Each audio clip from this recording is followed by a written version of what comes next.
Hey guys, this is Jay Calderon with JAYONBOXING here giving you a personal prediction for Vasyl Lomachenko versus George Kambosos. And as always, this is just my take. Your predictions can be left down in the comments section below. Would love to hear them all. But before we get started, of course, please be sure to like, subscribe, all that stuff. It does definitely help out the channel and I greatly appreciate it.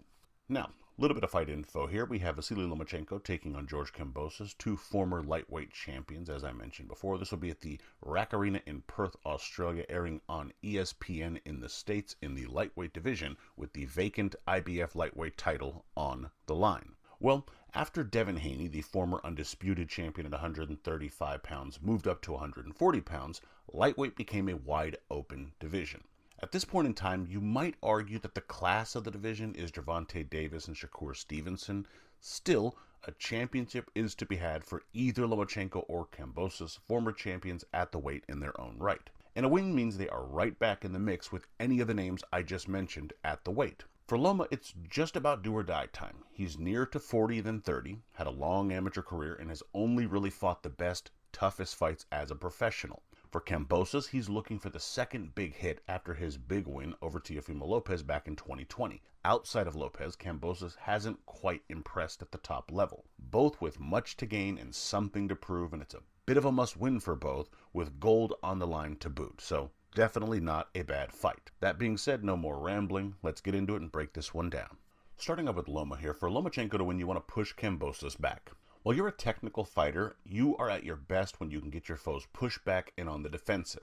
Then your quick movement and slick offense works as a defense and allows you to hit and not be hit. Once you get fighters guessing as to what you will do next, your whole toolbox is at your disposal. Then you can dart in and out with those quick feet, touch them up, and reset. It specifically works well because at 130 and higher, you almost always seem to have the shorter reach. So when you're able to dictate distance and get inside based upon some of that movement, you have the better chance of landing your more solid work. What's more, Kambosos can't fight nearly as well going backwards. He likes to sit back and counter to a degree, but your speed means he likely loses that game. Naturally, that means you will want to try and come forward and take the center of the ring. If you take that play away from him, he's going to have a hard time getting going. So, snatch that chance up early on in the fight. Step forward, step into your work, and push Kambosos back. The quick movement and pressure will keep him from his best work and allow you to get yours off.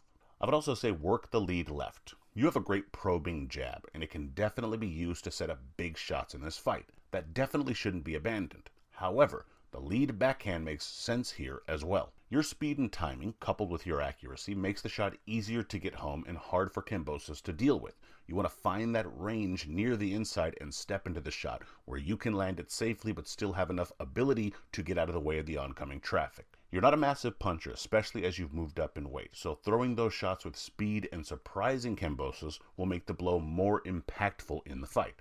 That shot can also be used to tag him, push him back, and then allow you to get inside and start working those combinations. More on that in a bit, but they will be important in this fight. Again, if that moves Kambosos back, all the better. He can't fight too well going back as mentioned, and that allows you to dictate terms and really push him around into positions to punish him. As the rounds progress, you can feint with the lead left, get him to bite, then that opens up tons of other options, including countering as well as the right crosses as you step over to the side. If he decides to get aggressive in trying to land something in return, then he steps into that shot and creates that double impact. All the better. So, when the lead foot battle, step in with the left hand and then build off the success of that shot. And finally, land those combinations. And as I've alluded to, combinations will be important if you're Loma, so you want to make sure you close distance, get Kambosos backing up, and let those hands go. This works on a few levels. For starters, your faster hands and more precise work is going to make Kambosos shell up. He isn't going to be able to keep up with your accuracy or the movement or fluidity of the shots. Also, your offense can work as defense as stated, and that happens by pressing him back and overwhelming him with your volume. It doesn't have to be reckless, but you have to keep George occupied. Particularly the left hand up top with a right hook around the guard as you angle your way in can be effective. Once you find that angle, you can open up more options. If you're pressing Kambosos back onto the ropes, you can really take your time and let the work pile up as the rounds progress. If he's trying to come in, you can step to the side, land that aforementioned straight left, and make him back up. But either way, it will press him back if you're landing clean and hard enough consistently. So be sure to get Kambosos going backwards, start that straight backhand early and often, then work those combinations once you get to the inside and make them pay. Now switching over to Kambosos, for Kambosos to win you want to make Lomachenko work. Loma wants to work. You should want him to work as well. You just have to control the sort of work he's putting out, and that starts by taking the center of the ring and pressing him back. He's not a huge puncher, and making him step back will take even more off of his shots. What's more, it allows you to step in and get your own work off as well with a bit more authority. You're better coming forward, using quick movement and trying to be explosive, especially against Lomachenko. If you're on the outside trying to counter and play the boxing game, as you sometimes do, it favors Loma. That's a game you lose. Keep him busy with a tight, straight jab, put some speed on it, and that will be successful. You aren't a puncher either, so you shouldn't be trying to stop him with a single blow anyway. Speed will be your friend in this one, especially if you can catch his speed with your own timing, all the better. Once that jab gets going, especially if it's forcing Loma into the ropes a bit more, then you can start winging in those hooks that you like to throw and attacking the body even more. Not everything has to land, by the way, but it has to be enough work to make Loma feel it and need to fight back. You have to try and tax the older fighter. If successful, more shots will find a home as the fight wears on and he will feel the pace. Loma is 6 years older than you are, but is a great athlete and in great shape. The only way he feels his age is if you put it on him. Make him uncomfortable when he works and ratchet up the pressure round by round. I would also say get the right hand going. Personally, I'm someone that sees value in getting the left hook going against a southpaw. It's an underrated tool, one that they don't expect as much, and lines up the right hand as well, the shot many are trying to do against a lefty. However, with Kambosos, I think hooking from further out than needed as a lead or in any way, shape, or form could lead to trouble against the pinpoint work and speed of Lomachenko. So use that slight reach advantage you have, to your advantage. You also need to try to win that front foot battle. Maybe not always against Loma, but enough that you can either blind him with the jab from the right range or work that right hand as a lead down the middle. From a range he can't quite hit you, but where you can hit him. The shots that seem to trouble Loma the most are the straight shots, especially as he's moved up in weight and was being outreached by almost everyone. While you only have him by about 2 or 3 inches, that can be enough sometimes to catch him where he can't catch you. Again, the straight hand will help you get forward and do more damage and work on the inside as you get going. So giving up the reach advantage you have to the faster fighter makes no sense. Use your longer arms to land those stray shots down the middle, especially the right hand, and then build off that as you go. If successful, the hooks will be there once you get inside. And finally, keep off the ropes. If you were to have success, in my humble opinion, you can't be on the ropes. It just lets Lomachenko dictate too much of the terms, takes away your reach, and doesn't allow you to really press on the gas and tire Loma out. You need to be more on the front foot, taking the center of the ring and forcing a pace on the fight. It's how you fight best, and it's the only way to make Loma make mistakes. If you can press him back, maybe encourage some exchanges out of him, you have a much better chance than playing the high-speed chess match that Loma is used to. You need to be busy and moving forward.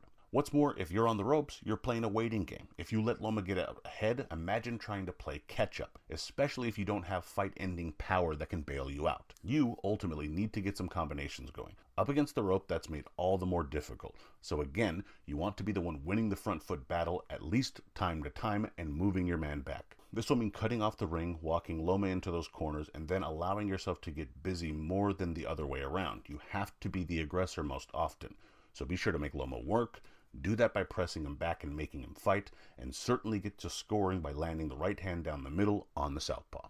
Now, in terms of my pick here, barring Loma getting old overnight, my guess is he has too much for the somewhat limited Kambosos. I think Loma starts off strong, befuddling Kambosos and landing quick shots the Aussie doesn't see coming. Based on the speed and precision, he might even earn a flash knockdown with one of those lead lefts.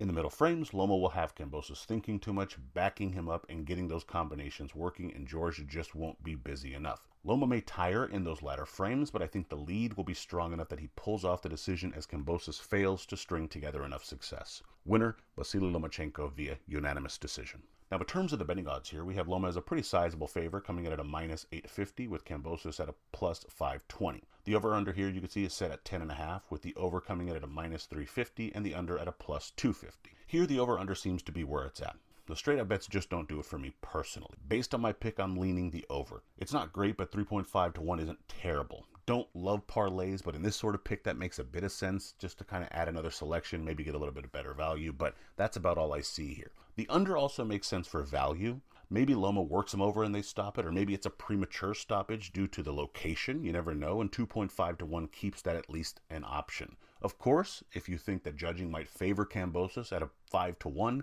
not a bad option there either, but in any event, those are your odds. And my prediction record as of this recording is 26-9 with 13 exact. But let me know your thoughts, your bets, your picks, all that good stuff down in the comments. And please be sure to like, comment, share, subscribe, follow, and check out all the social media here. And be sure to visit JAYONBOXING.com for schedule, results, betting odds, grades, rankings, and more. And as always, until next time.